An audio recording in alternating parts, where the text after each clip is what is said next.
So I finally jumped ship and got the iPhone. Hey guys, this is Chester here. You guys are watching our channel right here at Chester and Music. Today we'll be taking a look at one of the most popular phones of all time. Okay, maybe not all time, but 2021, okay? And yeah, definitely 2021. So this is the iPhone 13 Pro. Not the regular iPhone 13. So why did I change it? I'm actually daily driving a Samsung Note 10, an amazing phone by the way, but it's old and it's starting to slow down, and the battery life is starting to get worse and worse. But hey, I thought, you know, maybe when I'm going for my upgrade, I can change to a better Samsung phone, right? Maybe the Z Fold, for example. But the Z Fold price is ridiculous. Like the price of a Z Fold, right? I can go and buy a MacBook Pro, or you know, an equivalent like a ZenBook laptop. So like that is so expensive. So this was actually an option. To be honest, disclaimer here, I only got this purely because of the high refresh rate. Yeah, I'm sick and tired of phones using the 60Hz. Like, you know, it's true. Once you go 120 and beyond, you will never look back at 60Hz ever again. Anyway, this is the iPhone 13 Pro. Yay! And one good thing about it is, there's actually many good things about it, but one good thing that I really like is the notch is physically smaller. So last time, right, it is so fat. The notch is fat, like I could even see the battery percentage. And disclaimer, right, no, you can't enable back the battery percentage because the notch is not small enough. So more about that later in my own personal opinion. That's the Without further ado, let's take a look at the box itself. So you can see it's thin. You know why? Because they don't have any more charger. Cheapskate. Hey, if you want to say, you know, save the environment and not making money, then by all means take away the charger, alright? But at least give a discount when you want users to buy the charger, because like people like me who transiting from Android, we do not have an Apple charger. So we need to go and buy, and FYI, this is expensive. That's why the box is so thin, because it's just the phone and stuff like that. So let's take a look at the box itself. You get the phone. Yeah, this is the gold edition with 128 gigs of storage. So I don't really need a lot because I have the habit of clearing out my photos and my stuffs, you know, every once in a while. Okay, moving around, that's about it. I really like the gold though. It's not flashy, but at the same time, it shows a statement. Anyway, opening it up. Ta-da! So when you open it up, you have the phone itself. So this is the iPhone 13 Pro, meaning that this is the 6.1-inch version and not the Pro Max. I am personally a fan of smaller sized screens. Other than the phone itself, you will find the cable. So this cable is USB-C to Lightning, alright? And you'll find the accessories, which is your this is the SIM card remover tool, and the instruction guides, and one sticker, just one. Okay, so that's about all that you'll find inside the phone case. So it's a little pathetic. Yeah.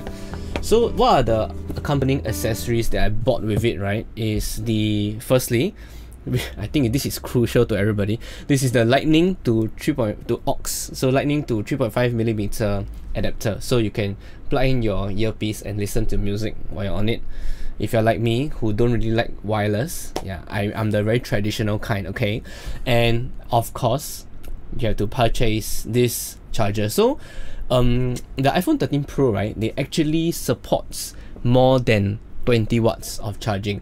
So if let's say if you just go and get the regular 20 watt version, it will charge fast, correct? But you can't really use it to you can't really charge it to its fastest potential. So down to the phone itself, right? So this default sticker, it's just a very quick guide to show you what the different buttons are. So for example, this is the power button.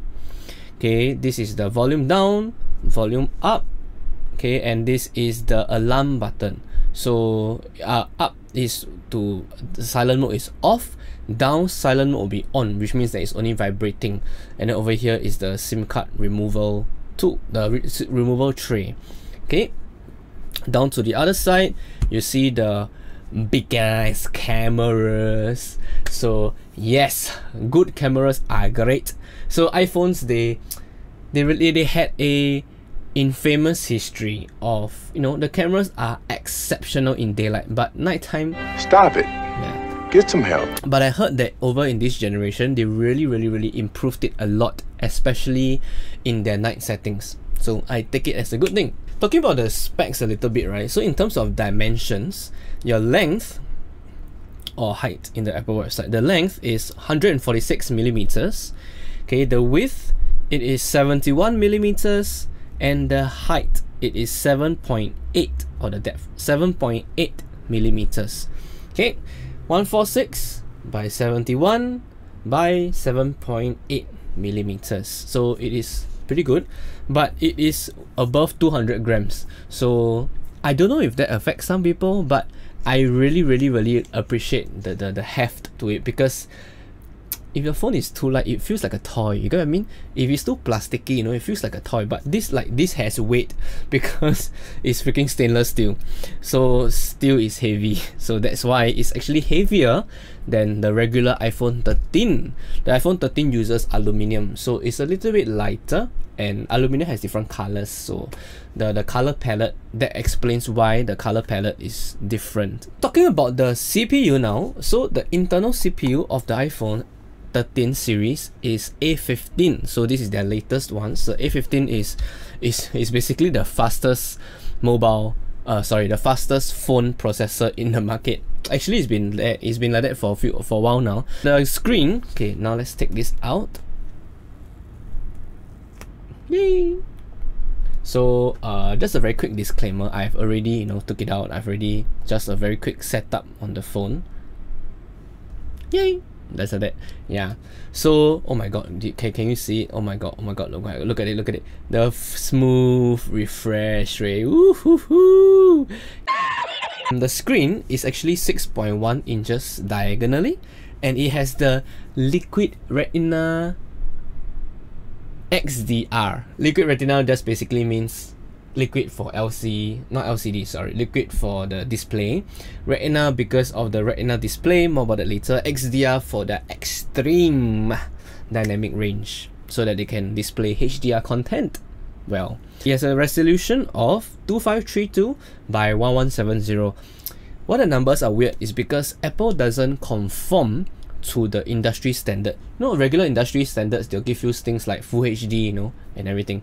But Apple focuses more on the PPI, the pixels per inch. So that number, right, the PPI number is what determines how sharp or how dense a fixed area of the screen is. So it has 460 PPI, which is way above what the human eye can see at a reasonable distance. 120 Hz ProMotion, that's like my most favorite feature. And HDR.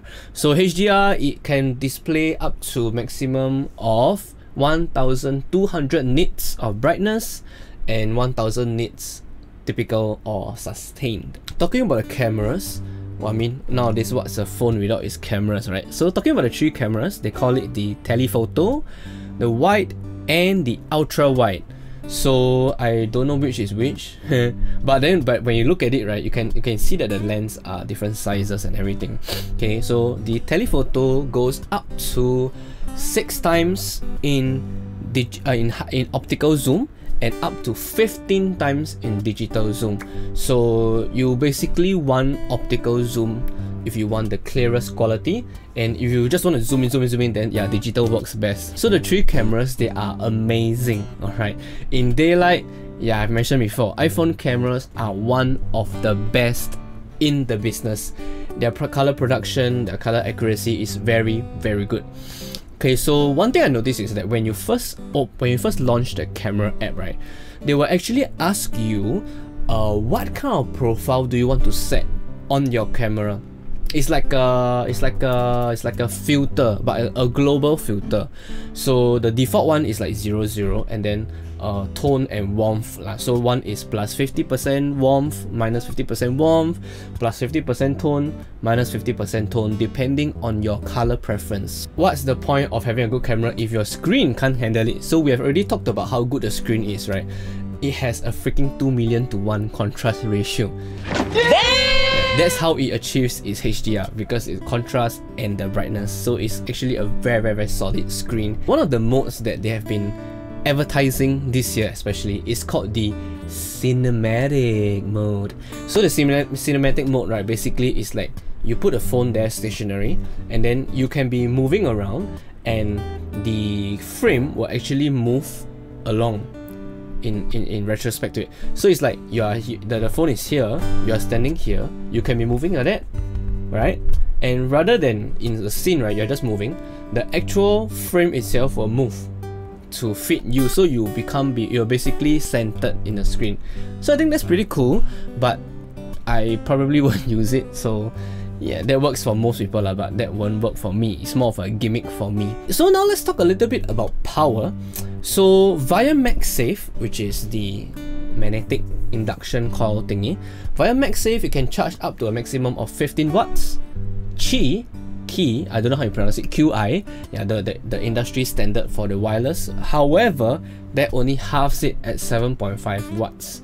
For wired, although, that's different. So for wired, right, in the Apple website officially, they'll tell you that it supports 20 watts.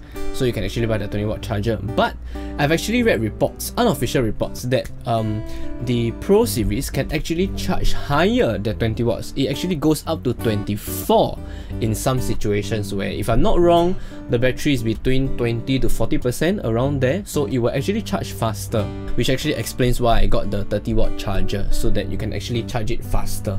Given that nowadays you have a lot of Android rivals that actually, you know, they actually move, they actually charge much faster than that. Okay, it runs at iOS 15. Not a surprise. Right now, it came with iOS 15.1.1 out of the box, but I've already updated it to 15.2 manually. So that's a good thing about Apple, because their software and the hardware is so tightly together, right? So the updates in the OS, actually they come quite fast. Talking about SIM card, so it supports a single physical nano SIM, not micro, nano SIM, and it also supports an eSIM. So it supports maximum of a dual SIM configuration if you would like to. So that's all about the phone itself. Yeah, Face ID, fast. Yeah, so the default apps that come with the phone, right, I personally think is too much. Like, this is literally, I haven't installed any apps yet, and this is what it came with. It's like, oh my god, it's so many. I mean, you can delete, right? You just press and hold, then you press remove app. Yeah, but like by default it comes with so many. Now it's time to talk about the not so good things. Right, so we've already talked about, you know, how good the screen, the camera, and don't get me started on the build quality. This thing is freaking premium. Just now I mentioned about the notch, right? It is 20% smaller than the previous iPhone models. Yeah, 20% isn't enough.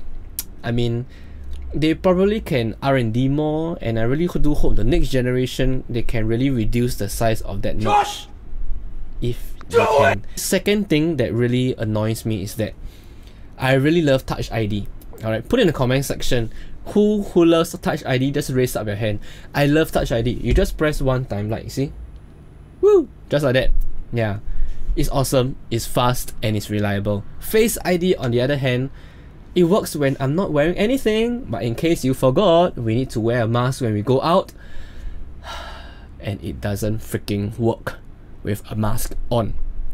Actually, it's a good thing it doesn't work, otherwise it's not very secure, right?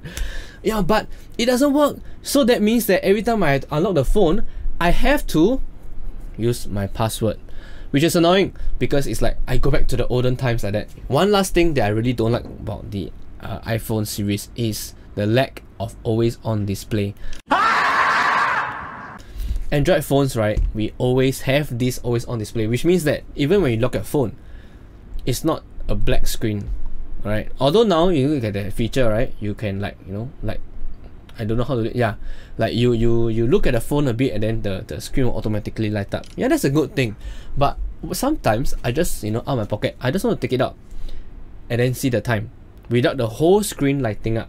Okay, maybe that's just me, maybe it's just a subjective thing, but I would really love to have an always on display, especially since the screen is OLED, which means that the pixels individually turn on and off so that you don't spoil the screen every time you turn it on. That is really the things I hope that, maybe the next generation would have. Other than that, yeah, this phone is amazing. I really love the build quality and everything. Lightning connector, in case y'all don't know, lightning connector, speakers, and also stereo speakers. Okay, if not, I feel that that's about it for our unboxing and first look at the iPhone 13 Pro. Like this video if you liked it, subscribe to our channel if you haven't done so yet. I'm Chester, that's all for today. See you guys.